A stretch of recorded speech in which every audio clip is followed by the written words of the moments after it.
तो आज हम बात करेंगे एक भूतिया हाईवे की और उससे जुड़ी एक परिवार की कहानी को जो बेहद ही खौफनाक होने वाली है।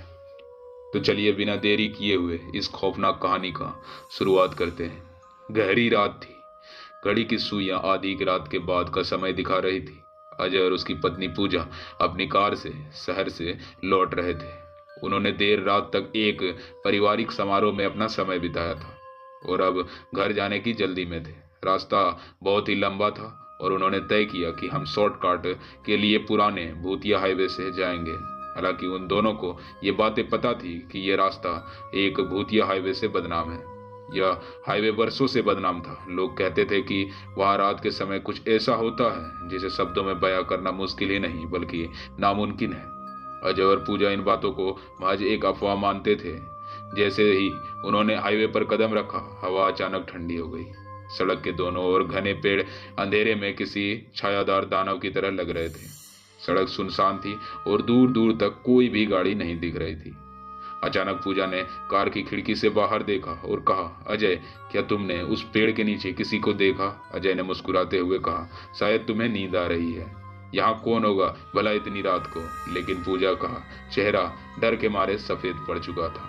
उसने धीमी आवाज में कहा, मैंने एक औरत को देखा, सफेद साड़ी में। वह घूर रही थी हम ही को। अजय ने उसकी बात को नजरअंदाज करते हुए गाड़ी चलाना जारी रखा। लेकिन कुछ ही मिनट बाद कार के सामने अचानक वही औरत आ गई।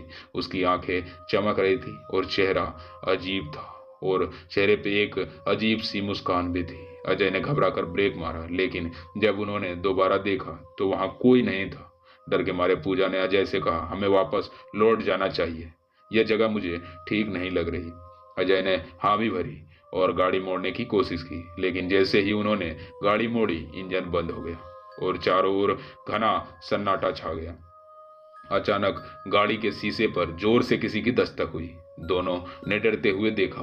वही औरत थी, लेकिन अब उसका चेहरा विकृत हो चुका था। उसकी आंखों से खून टपक रहा था और वह जोर जोर से हंस रही थी। पूजा चिल्लाने लगी, हमें छोड़ दो, हमने कुछ भी नहीं किया। औरत ने धीमी लेकिन खौफनाक आवाज में कहा, यह सड़क मेरी है। जो भी यहाँ से गुजरता है उसे अपनी कीमत चुकानी पड़ती है और तुम भी यहाँ से गुजरने की कोशिश की है और तुम्हें भी अपनी कीमत चुकानी पड़ेगी। अजय ने हिम्मत जुटाई और गाड़ी को दोबारा स्टार्ट करने की कोशिश की। जैसे ही गाड़ी स्टार्ट हुई, औरत गायब हो गई। उन्होंने पूरी ताकत से गाड़ी भगाई और हाईवे से बाहर निकले। जब वे सुरक्षित अपने घर पहुंचे तो पूजा ने खिड़की से बाहर देखा। उसकी आंखें फटी की फटी रह गई।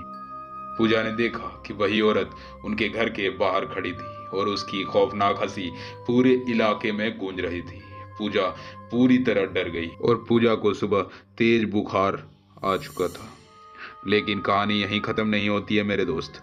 कहानी अभी आगे तक जाएगी, क्योंकि वह औरत पूजा और उसके घर तक पहुंच चुका है। तो कहानी को हम इस वीडियो में नहीं सुना सकते, क्योंकि वीडियो बहुत ही लंबी हो जाएगी। तो आगे की कहानी हम अगली वीडियो में ज़रूर सुनेंगे।